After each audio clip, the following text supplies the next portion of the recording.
आज सुबह महाराष्ट्र में एक गंभीर विमान हादसे ने राजनीति और सामाजिक हलचल पैदा कर दी है, जब एक चार्टर विमान बारामती एयरपोर्ट पर लैंडिंग के दौरान दुर्घटनाग्रस्त हो गया और इसमें सवार सभी 5 लोग, जिसमें राज्य के वरिष्ठ नेता और उप मुख्यमंत्री अजित पवार भी शामिल थे, अपनी जान गंवा बैठे।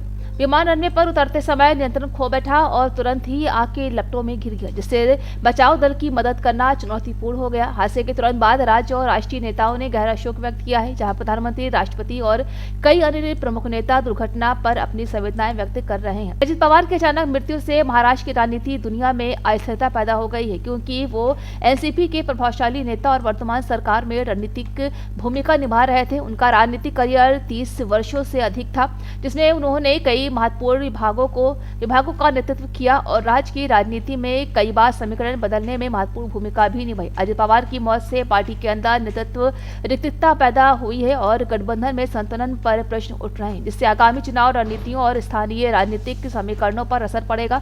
राजनीतिक विशेषज्ञों का मानना है कि अब एनसीपी को कार्यकर्ता वर्ग को एकजुट रखना और सत्ता गठबंधनों के नए समीकरणों पर विचार करना चुनौतीपूर्ण होगा। महाराष्ट्र की राजनीति में यह हादसा न सिर्फ अजित पवार की व्यक्तिगत क्षति है, बल्कि राज्य की दिशा और भविष्य के राजनीतिक निर्णयों पर भी गहरा प्रभाव डाल सकता है। जांच एजेंसियां हादसे के कारणों की उचित पड़ताल कर रही हैं, इसमें तकनीकी और बाहरी पहलुओं की जांच भी शामिल है। इस अप्रत्याशित घटना ने राज्य और राष्ट्रीय राजनीति में चिंता और अनिश्चितता की स्थिति पैदा कर दी है और आने वाले महीनों में स्पष्ट होगा कि ये हादसा राजनीतिक परिदृश्य को कितनी गहराई से प्रभावित करेगा।